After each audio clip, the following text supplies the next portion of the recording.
안녕하십니까. 아침의 광장 아나운서 백명지입니다. 지난해 대구를 방문한 관광객이 가장 많이 찾은 곳 바로 대구 수목원인데요. 이 대구 수목원이 야생동물과 사람이 공존하는 녹색 휴식처가 된다는 소식입니다. 지역에서 구조돼 치료받는 야생동물들이 다른 개체와 경쟁하지 않고 안정적으로 자연으로 돌아갈 수 있도록 수목원에 풀어주는 건데요. 물론 수목원 식물에 피해를 주지 않는 종과 적정 개체 수를 전문가 검토 등을 통해서 결정할 계획이라고 합니다.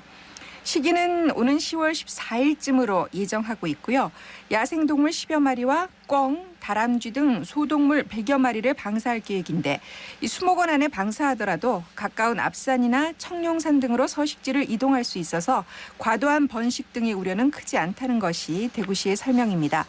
쓰레기 매립장에서 녹색의 수목원으로 또다시 동식물이 어우러지는 생태 관광지로 거듭나는 대구 수목원. 보다 많은 사람들이 찾는 대한민국의 명소가 되길 기대해 봅니다. 네, 8월 25일 목요일에 전해드리는 아침의 광장입니다. 먼저 이 시각 교통 상황과 날씨 알아보겠습니다. 김현지 리포터. 네, 먼저 고속도로 정보입니다. 중앙고속도로 춘천 방향 다부터널 일대 속력 많이 떨어져서 답답한 모습입니다. 다부터널 지난 안동갈림목 일대 1차로에서는 중앙분리대 관련 작업 중이니까 참고해서 지나시고요. 반대 대구 방향 예천나들목 210에서 209km 구간에서도 작업 진행되고 있습니다. 계속해서 시내도로 정보입니다. 먼저 월곡로는 상인고가차도 내리막 지점에서 차간거리 좁히면서 남대구 나들목 쪽으로 더디게 이동하고 있습니다.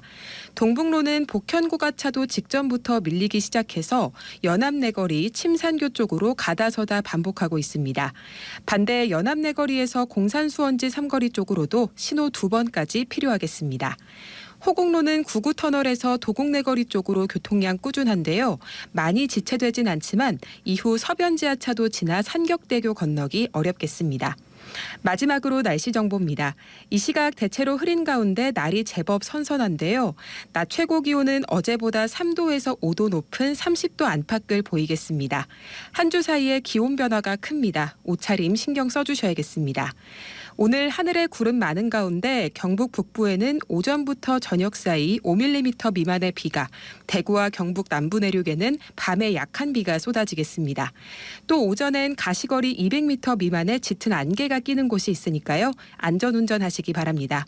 현재 기온은 21도, 습도는 93%입니다. 지금까지 김현지였습니다.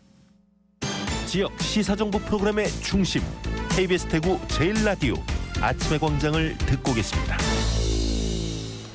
오늘 아침 지역의 주요 뉴스 살펴보겠습니다. 뉴스민 천영길 기자, 경향신문 백경열 기자 두 분과 함께합니다. 안녕하세요. 네, 안녕하십니까. 네, 첫 소식 듣겠습니다. 네, 윤석열 대통령의 이 대외비 이 대구 일정이 이 대통령의 배우자인 김건희 씨 팬클럽을 통해서 유출되면서 이 논란이 일었습니다. 네. 어제 오전에 이 팬클럽인 건희사랑 페이스북에 한 이용자가 이런 메시지를 남겼습니다. 공지합니다. 윤석열 대통령 대구 서문시장 26일 12시 방문입니다. 이 많은 참석 홍보 부탁드린다. 이렇게 이 메시지를 남겼는데요.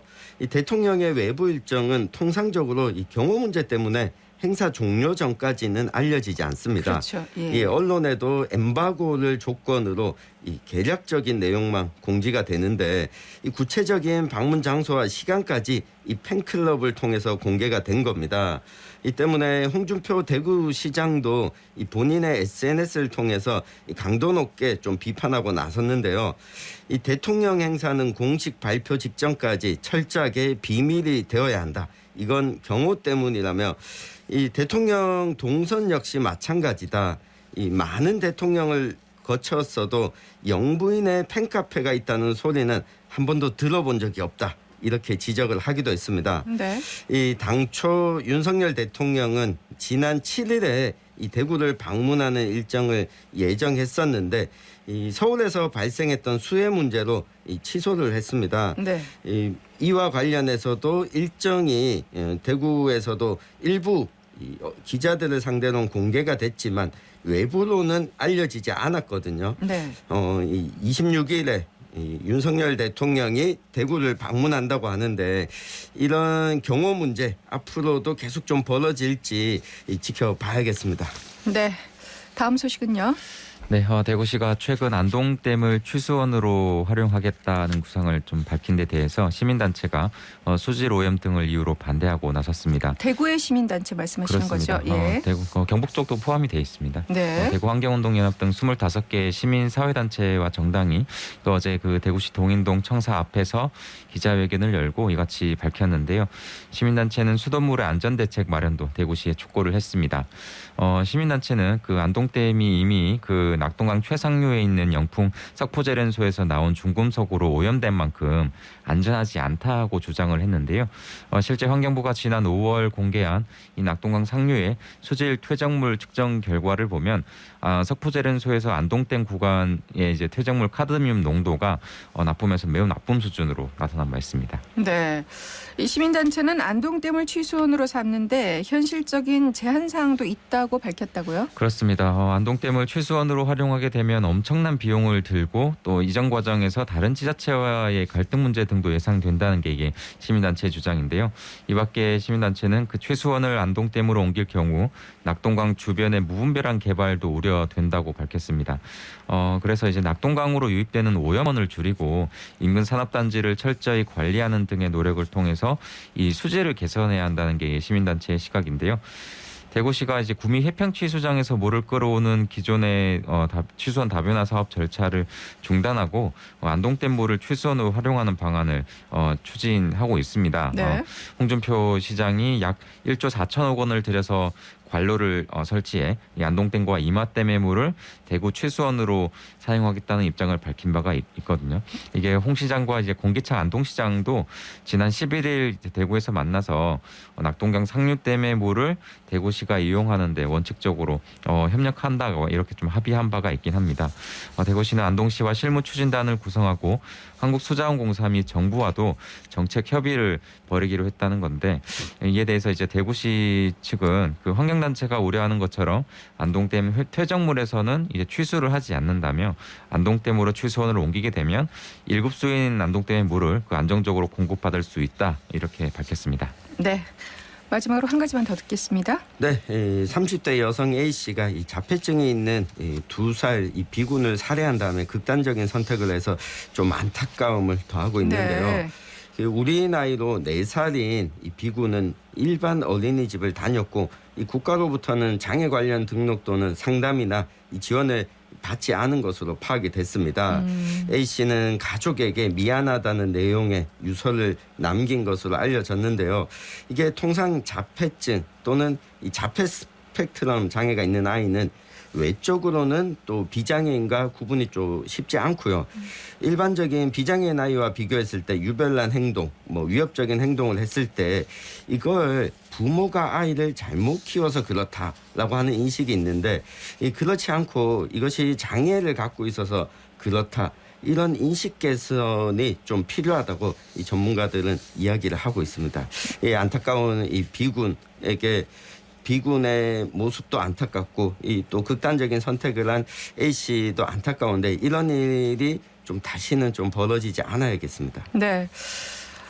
우리 사회가 점점 더 이렇게 포용적인 사회로 나아가야 되겠죠. 네. 이어서 이슈톡으로 넘어가겠습니다. 오늘 짚어볼 이슈 소개해 주시죠. 네, 대구 북구 대연동 이슬람 사원 공사가 1년 6개월여 만에 재개됐습니다. 이 건축주와 인근 주민들 간의 갈등이 다시 심화되고 있는데요. 이 제3부지 마련을 대안으로 제시해왔던 북구청도 별다른 해결책을 찾지 못하고 있는 상황인데 이슬람 사원 건립 문제 또다시 한번 좀 짚어보겠습니다. 네. 1년 6개월이나 중단됐던 거잖아요. 네. 이번 주부터 공사가 재개됐다고요? 그렇습니다. 지난 월요일이었습니다. 22일이었는데요. 이슬람 사원의 건축주들이 직접 그 시멘트 수십 포대를 좀 공사장 일대에 지고 나르는 이런 식으로 좀 공사가 진행이 됐습니다. 이들은 북구청의 건축 허가와 법원의 공사 재개가 가능하다는 이제 판결을 근거로 공사를 다시 시작했는데 공사가 지연될수록 부담이 부담할 비용이 커지는 탓에 이제 속히 공사를 진행해야 한다는 게 이 건축주들의 입장입니다. 장기화되고 있는 건축 지연으로 앞으로 공사를 방해하는 이들에 대해서는 고소도 좀 진행하겠다 이런 방침입니다. 이 법적 판단에 따른 것이긴 하지만 주민들은 여전히 반대 입장인 거죠? 네, 이 공사 재개 현장에서 이 주민 40여 명이 골목 밖으로 나와서 좀 반대 입장을 계속 전했습니다. 이 지상 2층 규모의 사원이 건설되면 이 신도들이 몰려서 주민의 생활권이 침해될 수밖에 없다는 점을 다시 한번 강조를 했는데요. 이러한 반대 목소리를 혐오와 차별로 규정짓는 게 오히려 역차별이다 이렇게 외치기도 했습니다. 네. 이 갈등이 벌써 횟수로는 3년째입니다. 그렇습니다. 뭐 이 시간에도 몇 번 소개를 해드렸는데요. 그렇죠. 예. 이 갈등이 2020년 그 9월 대구 북구가 이슬람 사원 건축을 허가하면서 이제 시작이 된 겁니다. 이슬람 교인 7명이 주축이 돼서 같은 해 12월부터 공사가 시작이 됐는데 주택과 다른 형식의 골조가 이게 올라가니까 주민 350여 명이 탄원서를 제출하는 등 건립 반대 목소리를 냈고요. 이 주민 반발이 계속되자 북구청은 지난해 2월 공사 중지 명령을 내렸습니다. 건축주가 지난해 7월 행정소송을 내서 1심과 2심에서 승소를 한 상태고요. 주민들은 판결에 불복해서 대법원에 상고장까지 내 있는 상태입니다. 사원은 제2종 근린생활시설 종교집회장 용도로 변경이 돼서 주택가의 연면적 245제곱미터 한 74평 정도 되고요. 지상 2층 규모로 지을 계획입니다. 네. 그러니까 북구청의 건축 허가도 났고 네. 또 법원에 공사 재개 판단도 나왔는데도 이렇게 주민들이 극렬하게 반대하는 데는 뭐 이유가 있을 것 같아요. 네, 뭐 주민들이 사원 건축을 반대하면서 강조하는 이유들이 각각 조금씩 다르기도 하고 차이가 있는데요. 이 대체적으로는 뭐 소음이나 집단적 의식행위 등으로 인한 좀 불안감을 첫 번째로 꼽습니다. 이 주민들은 무슬림들이 사원 바깥으로 방송 소리가 나오지 않는다고 하지만 하루에 5번 기도하려고 오가는 동안 이 소음이 날 수밖에 없다. 이런 주장을 하고 있습니다. 이 이슬람 사원 건립 위치가 골목 안으로 들어가서 주택가 좀 한가운데 위치하고 있기 때문인데요. 무슬림들이 적게는 10여 명, 이 큰 행사를 할 때는 이 100여 명씩 오가다 보니 이것 자체가 좀 불안하다. 이런 하소연을 하고 있습니다. 이 사원 건축을 계기로 많을 때 100여 명 정도가 왔었는데 만약 사원이 생기고 나면 신도가 더 늘어나지 않겠냐. 여기에 이슬람 사원을 찾는 무슬림들이 많아지게 되면 이 불안감이 더해질 거다. 주민들은 주장을 하고 있습니다. 이에 대한 무슬림 건축주의 입장은 어떻습니까? 네, 뭐 주민들이 우려하는 소음, 또 음식 냄새 등을 막기 위해서 방음벽, 또 환기 시설을 갖추겠다고는 했지만 이 동의를 구해지 못해서 좀 안타깝다는 입장을 건축주들은 보이는데요. 그러면서 지난 8년 동안 이 같은 장소에서 기도하면서 지냈을 때는 주민들이 아무런 이야기도 하지 않다가 이 기도할 수 있는 건물을 짓겠다고 하니까 주민들의 태도가 바뀌었다, 이해할 수 없다는 게 이제 이게 건축주들의 입장입니다. 건축주 측은 또 앞으로 공사 일정을 그 비공개로 진행해 나가겠다 이렇게 밝힌 상태입니다. 네. 북구청이 뭐 여러 차례 중재에 나선 걸로 아는데 의견 조율이 쉽지 않은 상황인가 보죠. 네, 지난 12일이죠. 이 공사 재개 전에 중재위원회를 3번째로 열었습니다. 이 건축주들은 학생들이 좀 쉽게 이용할 수 있게 경북대 인근과 가까운 거리에 있고 또 면적이 비싸고 이슬람 사원과 같은 이 돔 형식의 건물, 이 건물 명의를 건축주 앞으로 해줄 것을 요구하고 있는데 이 북구청은 이런 모양의 부지를 마련하는 것은 좀 불가능하다라고 하는 입장을 내놨습니다. 그래서 현재 부지에 주민들과 상생할 수 있는 이 다문화 센터를 제안했지만 이 제안도 좀 불발이 됐고요. 이슬람 유학생들은 유학생을 유치한 경북대가 원인 제공자로서 좀 책임져야 된다라고 하는 여론이 있는데 경북대가 학내 200명 정도 수용 가능한 기도 공간을 마련하겠다.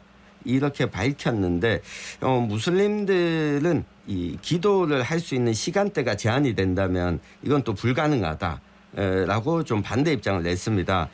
대학에서 제안한 이 공간이 공휴일 주말 저녁 시간 사용 가능 여부가 좀 불투명하고 이 종교 행사 이후에 식사하는 문화가 있는데 이걸 할 수 없을 정도로 건물이 노후화되어 있다. 라고 하는 이 반대 이유를 밝혔습니다.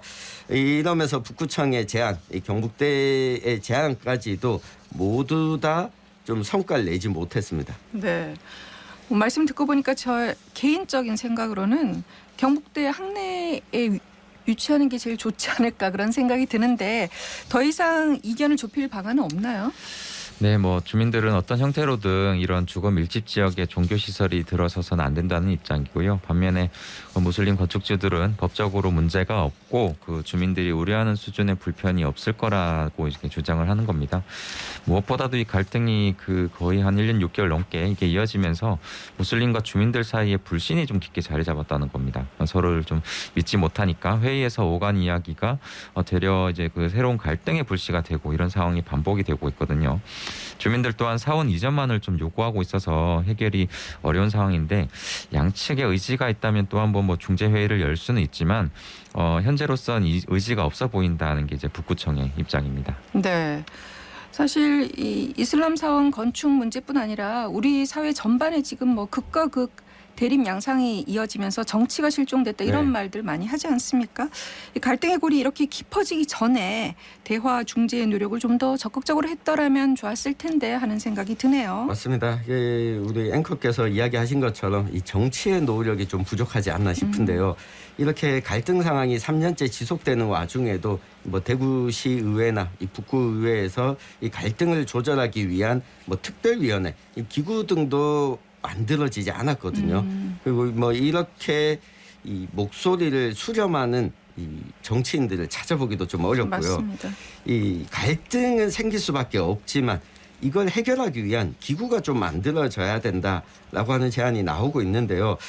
게다가 앞으로 날이 가면 갈수록 다양한 민족을 수용하게 되는 우리의 환경은 지속될 수밖에 없는데 종교는 고국에다 두고 대한민국에 와라. 와서 뭐 공부 유학만 해라 이럴 수는 없죠. 예. 네, 이럴 수는 없잖아요. 예. 이 부분에 대해서는 우리 직접적인 당사자가 아닌 국민들도 좀 고민이 필요한 시점입니다. 네, 백 기자님은 어떻게 생각하세요? 뭐 일단 뭐 여러 가지 얘기를 할 수 있는데 일단 크게 두 가지 부분을 좀 지적을 하고 싶습니다. 일단 뭐 사태가 이렇게까지 악화된 거는 좀 먼저 지자체의 무능 탓이라고 보는데 그것이 처음으로 돌아가 보면 그 무슬림 건축주들이 이제 자신들이 갖고 있는 땅을 그 종교 집회장으로 용도 변경 증축 신고를 냈고 북구청의 정식 허가를 받고 공사가 이제 시작된 거였습니다. 네. 근데 주민들이 이게 그 가구물 같은 게 좀 올라오니까 그 공사를 반대하고 나섰고 이게 지금까지 오는 거거든요. 네. 근데 공사를 중단시킬 때 북구청이 그 주민들이 사원 건립에 반대하는 내용의 탄원서를 북구청에 냈고 북구청이 건축주에게 공문을 바로 보내서 공사 중진 조치를 내린 겁니다. 주민들이 반대한다는 이유 때문에 그 탄원서를 낸 그날 이렇게 내려졌거든요. 네. 갈등이 불거진 뒤에 이제 국가인권위가 지적한 내용을 보면은 뚜렷한 근거 없이 무슬림과 이슬람교에 대한 부정적인 선입견에 기반한 일방적인 민원을 이유로 이 북구청에 공사 중지 통보를 한 게 합리적 이유 없이 종교를 이유로 사원 공사 건축 공사를 중단시킨 거다 이렇게 좀 지적을 하기도 했어요. 그러니까 주민 반발 때문에만 이렇게 결정을 한 거였고 이것 때문에 이제 공사 허가 시에 좀 꼼꼼하게 상황을 살피지 못했다는 비판도 있는데 주민 반대 이후에도 이제 바로잡을 상황은 충분히 있었다고 보거든요. 이 대구에 큰 규모의 이슬람 사원이 한 곳 있고 예배소가 한 10곳 정도에서 한 11곳의 관련 시설이 이미 있습니다. 네. 근데 이들 대부분의 시설에서 상습적으로 민원이 제기되는 경우는 없거든요. 결국 이런 부분을 주민들에게 좀 적극적으로 알리고 설득하는 노력이 있었다면 어땠을까 하는 좀 아쉬움이 있고 결국 잘못된 행정이라는 좀 법원 판결이 났지만 이미 건축주는 건축주대로 또 주민은 주민대로 받아들일 상황이 되지 못한 뒤였습니다.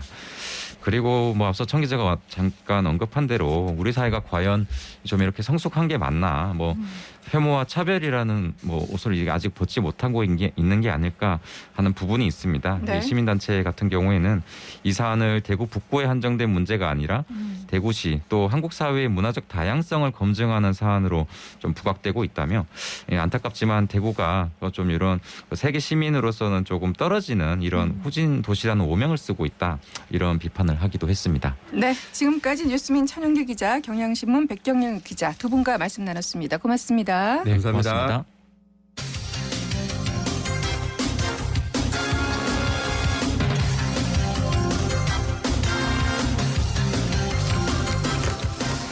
네, 아침의 광장 8월 25일 목요일 순서 듣고 계십니다. 지금 시각이 8시 50분 향하고 있습니다. 도심 속 힐링 공간이자 지역의 관광 명소인 대구 수목원에서 이번 주부터 나무 식별 강좌를 열고 있는데요. 서유리 리포터가 현장 다녀왔죠? 네, 안녕하세요.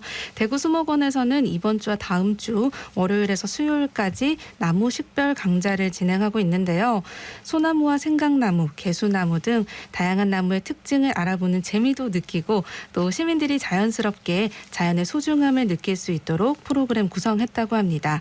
저는 비가 살짝 내려던 어제 수업 현장을 찾았는데요. 먼저 현장 소리 듣고 이어서 대구 수목원 이명훈 녹지연구사에게 이 강좌의 매력 들어보시죠.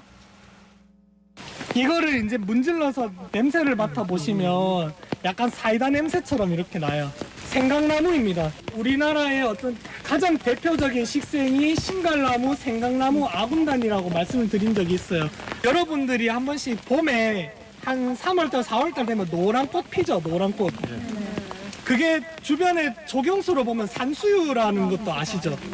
그래서 산수유 나무랑 생강나무랑 꽃이 멀리서 보면 되게 비슷하실 거예요. 근데 거의 대부분 산수유 나무도 중국에서 들여와서 식재했는 것들이 많아서 산에서 보이는 노란 이런 꽃들은 대부분 생강나무라고 보시면 돼요. 저희가 식물 교양 강좌를 한 15년 정도 진행했었는데 기존의 강좌는 이제 식물도 했었지만 버섯이라든지 곤충이라든지 새라든지 이런 종류들로 해서 식물 및 생태라는 분야로 넓게 했었는데요. 이런 강좌를 15년 동안 하다 보니까 좀 더 전문적인 지식, 구체적인 분야로 하고 싶다는 시민들의 요구사항도 많았고요. 수목원이 전국에서 가장 많은 나무, 목본수종을 보유한 걸로 저희도 파악하고 있는데요. 이 한 자리에서 수많은 나무들을 볼 수 있는 이곳에서 나무 식별이라는 것을 주제로 한다면 대구 수목원만에 특화할 수 있는 강좌가 될 것 같아서 그렇게 진행을 하였고요.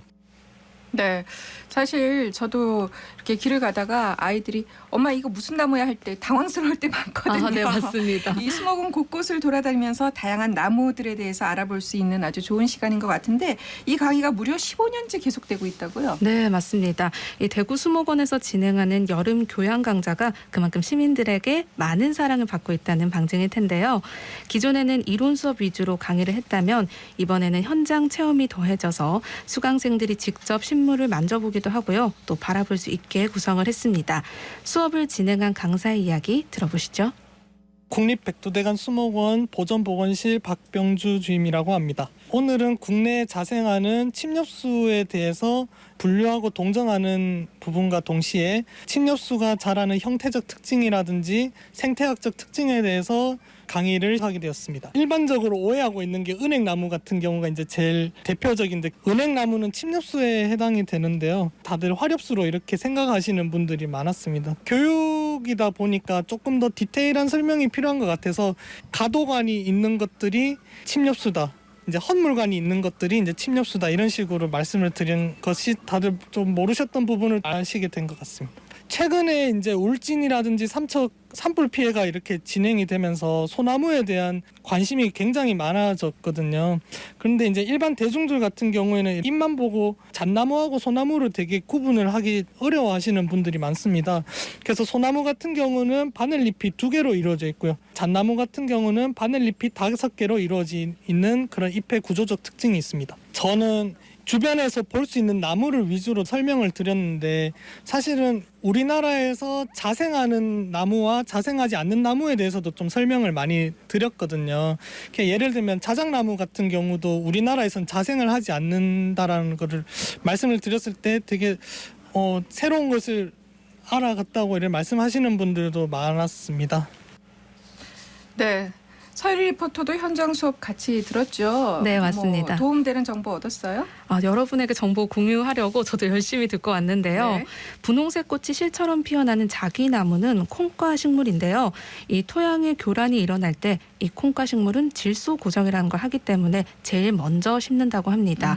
또 개수나무 주변에 바람이 불면 그 달고나나 솜사탕 같은 달달한 향이 나고요. 네, 또 붉은색의 신맛이 나는 히비스커스 차 많은 분들이 아실 텐데요. 네. 우리나라의 국화인 무궁화의 학명이 히비스커스 시리아쿠스라고 해요. 그래서 이 두 꽃은 사촌쯤 된다고 생각하시면 될 것 진짜 같습니다. 많이 배웠네요. 네, 맞습니다. 식물 박사로 이제 거듭나고 있는데 눈으로 직접 나무를 보면서 강사님의 설명을 들을 수 있어서 정말 행복한 시간이었습니다. 이어서 수강생 분을 만나서 현장 수업에 참여한 소감 들어봤습니다. 이두환이라고 합니다. 이쪽으로 굉장히 관심이 많았고요. 우연찮게 저걸 봤어요. 그 광고를 갖다가. 그래서 오게 됐어요. 근데 그것도 경쟁률이 있더라고요. 전에 그 조경이나 산림 그 공부를 했었거든요. 그 자격증을 따려고. 근데 그때 몰랐던 것들을 여기 와서도 또 많이 알게 됐어요. 세세하게. 다른 것보다 또 아까 전 오면서 솔송나무라고 그 나무가 있었어요. 그 울릉도에서 자생하는 거라고. 근데 어렸을 때 제가 울릉도 출신이라 갖고 어렸을 때 그 나무를 자주 봤었는데 그냥 지나쳤던 게 오늘 설명을 들으면서 아 그렇구나.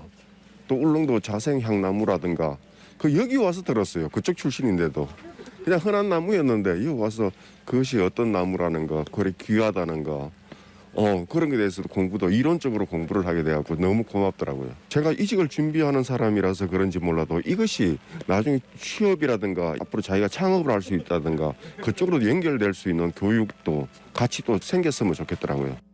네, 이 나무 식별 강좌 수강생들은 50대 이상이 대부분이었는데요. 비가 내리는 날에도 20여 명의 수강생은 정말 초롱초롱한 눈빛으로 현장을 돌아보면서 궁금한 점 선생님께 바로바로 물어봤습니다. 이 열정 그대로 이어서 다음 주까지 더 많은 나무에 대해서 배우고 또 이를 통해서 나무와 자연을 더 잘 이해하게 되길 바랍니다. 네, 서유리 리포터 잘 들었습니다. 네, 고맙습니다. 네, 오늘 대구와 경북은 낮 기온이 24도에서 30도, 분포로 어제보다 3도에서 5도가량 높겠습니다. 하지만 아침 저녁으로 선선한 바람이 불면서 계절의 변화 실감하실 텐데요. 조금 더 상쾌한 마음으로 오늘 하루 시작해보시면 좋을 것 같습니다. 네, 8월 25일 목요일에 전해드린 아침의 광장 마치겠습니다. 함께해 주신 여러분 고맙습니다. 안녕히 계십시오.